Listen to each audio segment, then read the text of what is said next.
Bonjour à tous, je m'appelle Laura Prioul, j'ai 21 ans et il y a un an maintenant que j'ai été agressée physiquement, frappée, violée.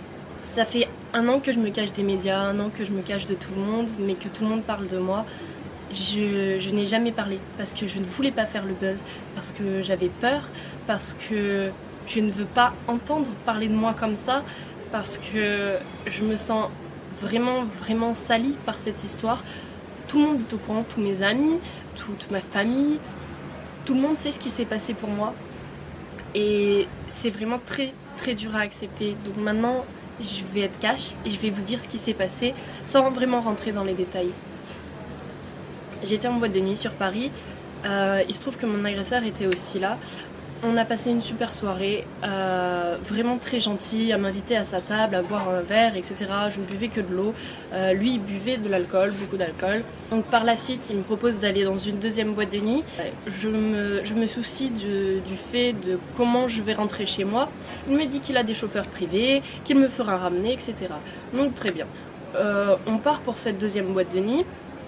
Au final, une voiture se gare à côté de nous, des paroles sont échangées en arabe, je n'y comprends strictement rien du tout.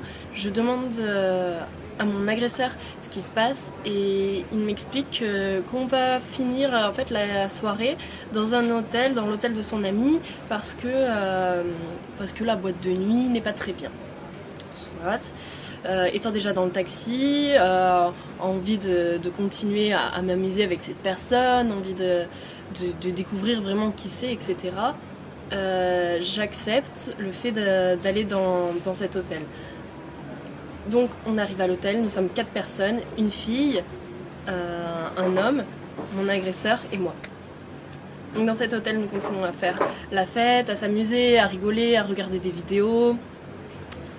On a dû quitter la chambre d'hôtel en fait parce qu'on faisait du bruit et il nous a dit oui, dans ma chambre d'hôtel on peut y aller, on peut faire du bruit, j'ai tout l'étage, personne nous entendra, alors on peut continuer là-bas.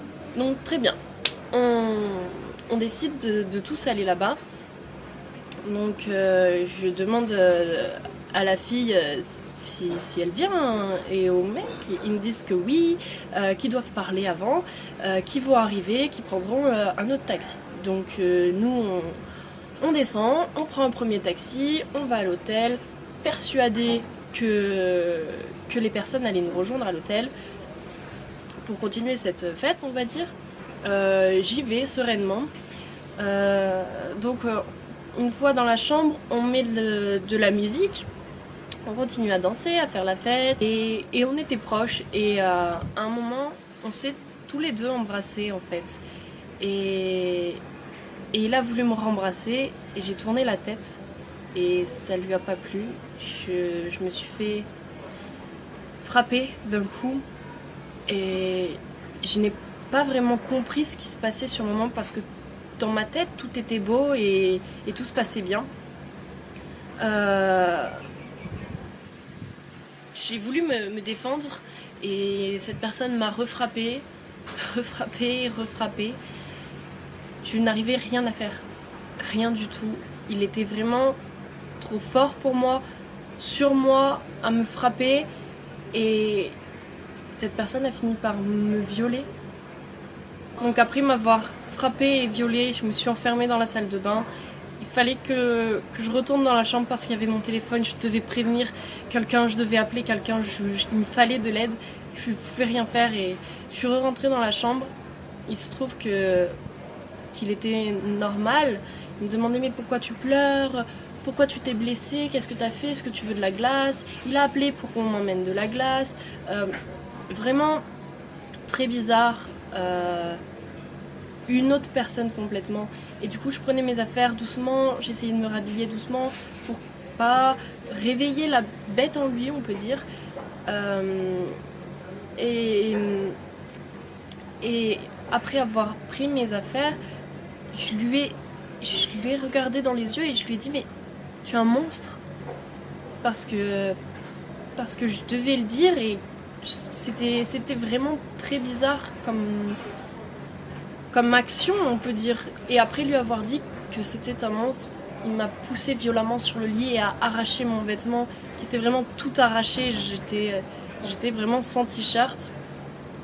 Il a essayé de me revioler en me touchant, étant couché sur moi, sauf que j'ai saisi sa gorge pour le stopper en fait. Je l'ai étranglé et il en a fait de même, il m'a étranglé aussi, mais il serrait tellement fort que je n'arrivais vraiment plus à respirer. Et honnêtement, je vais vous dire, j'ai eu vraiment très peur pour ma vie, j'ai eu vraiment peur de finir comme ça parce que je ne pouvais plus respirer. Je voyais noir, des étoiles, je venais de recevoir je ne sais combien de coups et je venais de me faire violer. Je me suis dit que c'était fini pour moi.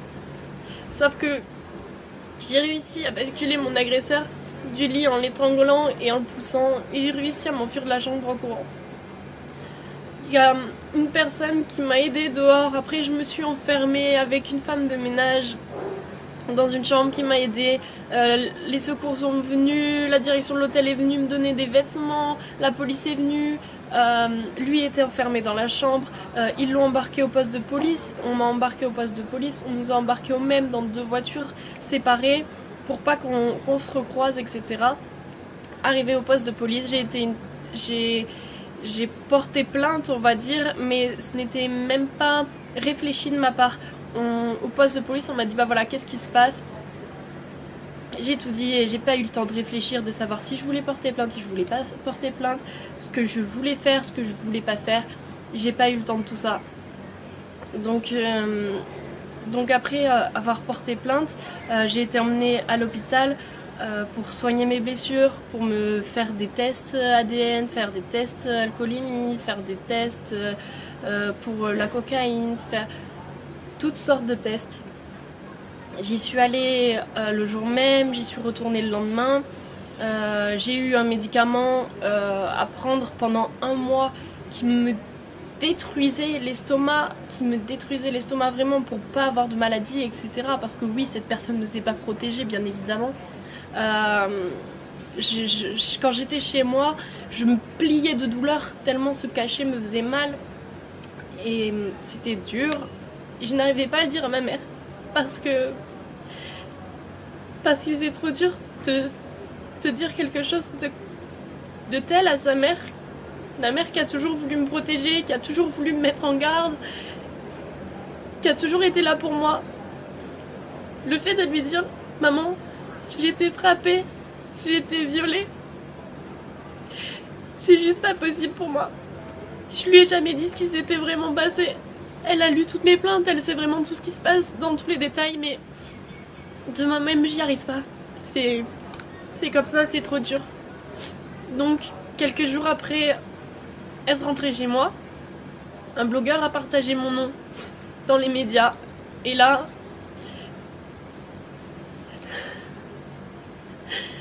j'ai toute ma vie, on peut dire, qui s'est écroulée ce jour-là. Parce que on a commencé à m'insulter. On a commencé à me traiter de tous les noms. On a commencé à me menacer de mort. On a commencé à me menacer de tout ce que vous voulez. On a commencé à me dire vraiment des choses qui blessent. On a commencé à contacter mes grands-parents, à contacter ma mère, à contacter mes amis, savoir qui j'étais, à me contacter, à m'insulter, à me rabaisser, à m'inventer des histoires, à faire énormément de choses comme ça. J'ai eu tellement de menaces. J'ai vu tellement de commentaires sur moi.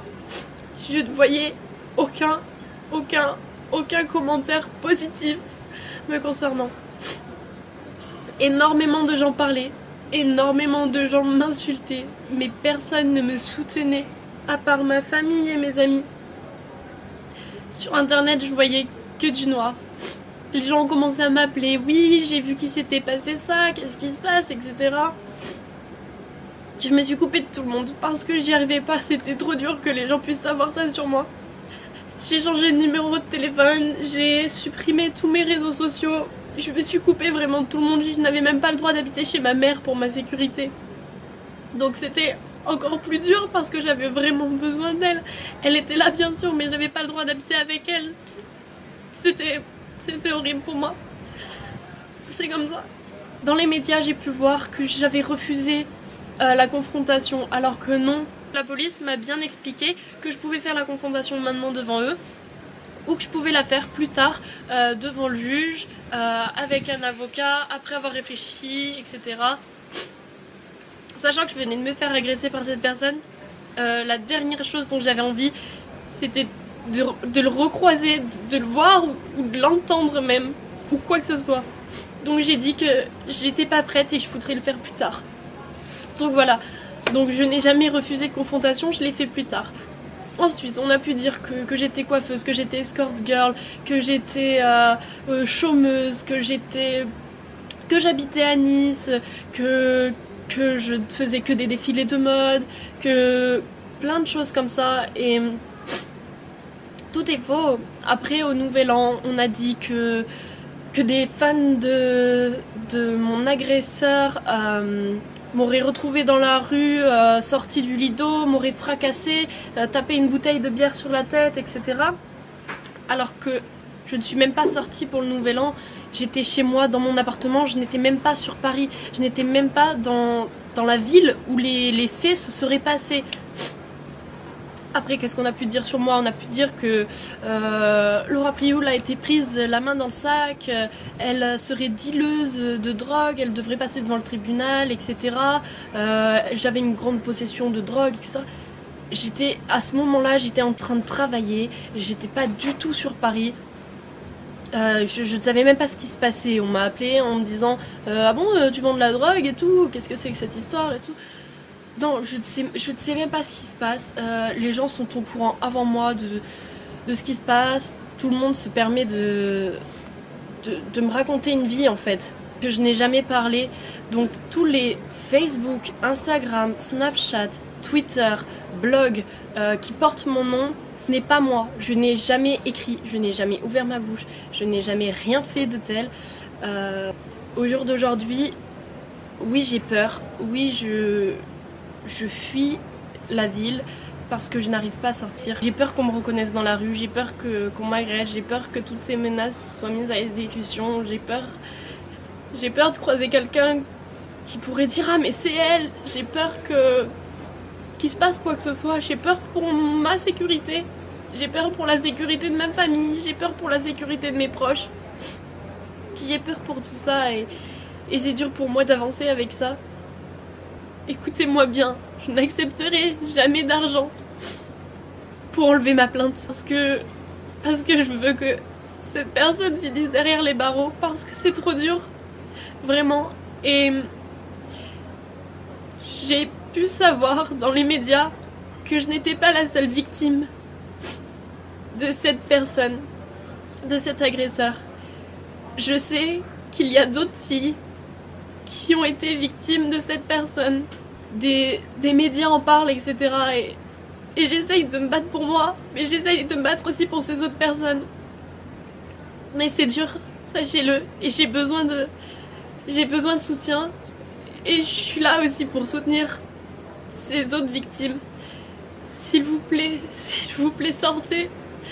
sortez du silence et allez porter plainte ou je ne sais pas, mais aidez-moi, j'ai besoin d'aide, je suis toute seule contre cette personne.